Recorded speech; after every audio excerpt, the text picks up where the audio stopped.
So my family is originally from Puerto Rico.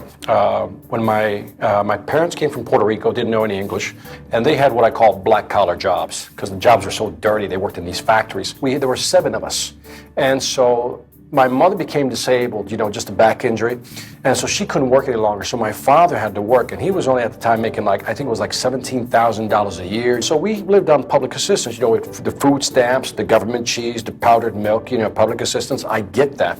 And we lived near the Humboldt Park area, which is right by the Cabrini Green housing project. So, we understood the drugs, we understood the violence. I have friends who were in the cemetery, friends who were in prison. People always ask me, what was my prime motivator? And I said, fear. It was basic fear. I didn't want to work in a factory, so I stayed in high school. So I decided to get a degree in electrical engineering. Why engineering? Because they made money. So I was totally money driven. I graduated from an inner city public school, 3rd in my class. When I got to college, I couldn't compete. I could not compete. I realized what a private education is and what a public school education is, and there was a big gap. And so the first year I had to drop all my classes and take remedial classes. So it took me 5.5 years to graduate from college, but I was determined to graduate because I was too afraid of quitting. When we lived in the hood, in the neighborhood, it was predominantly black and Hispanic. That's it, right? You didn't see Caucasians. And so, but when I went to college, that wasn't the case anymore.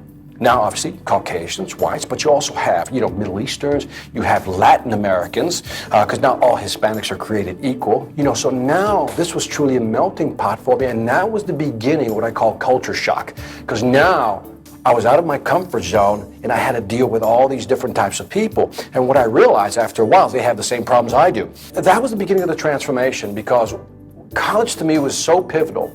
And when I came out of college, I was different.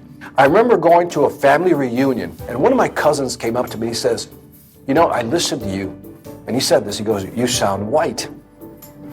And I said, thank you. That's all I said to him. I said, thank you. Every single summer, I was interning somewhere. My language changed, how I thought changed, my thought process changed, how I looked at things changed. And all of a sudden, I began to see more opportunities where others couldn't see it. So I'd broken out of that hermetically sealed bubble, and I could see things differently. And that to me was the biggest culture shift.